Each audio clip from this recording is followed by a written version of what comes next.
I'm having a totally blissful few minutes out here in the sun. I wasn't expecting it to be sunny today. And I'm actually off work today, so I've got a bit of time to potter around and cut some flowers. I was actually just going to deadhead these. This is the Calendula Playtime mix. Sorry, just get a better grip on my phone.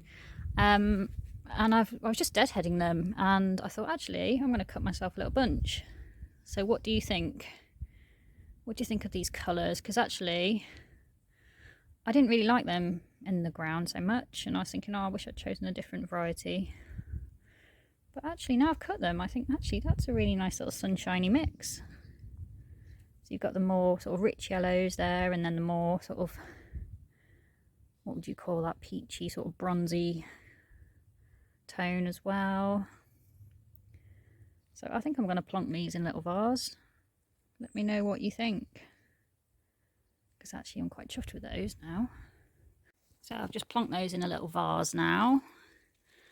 I really like this little vase actually. It's such a good size just for a small bunch.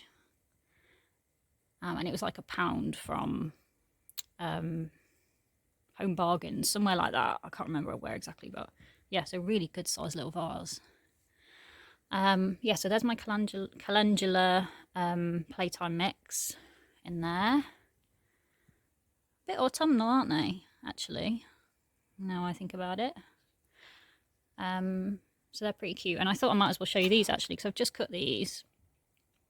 And if you watched my video yesterday, which was the July garden tour, I showed you these Dahlia Evannah flowers, and I said that they were a bit tatty because they're a little bit insect and rain damaged.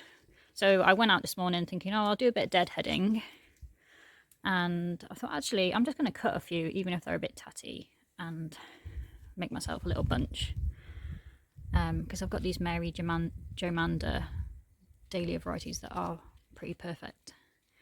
And I think that these two, being like the contrasting sort of shapes, work very nicely together. So I've plonked a few of those in a vase.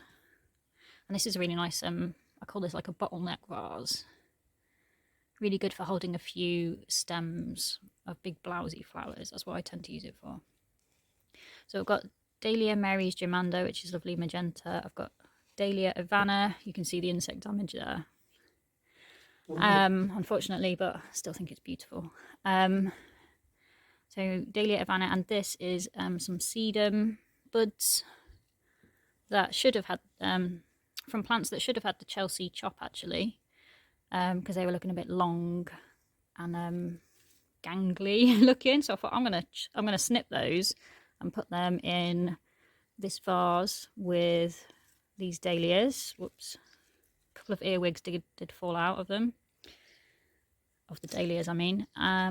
And yeah, quite pleased with that. Yeah, they're a little bit scruffy, but waste not, want not. I thought they're only going to go on the compost pile anyway, so might as well put them in a vase and enjoy them for a few days. So that's what I've enjoyed cutting this morning. Let me know what you think, if you're growing any of these varieties, or if you've got any other varieties you recommend, let me know.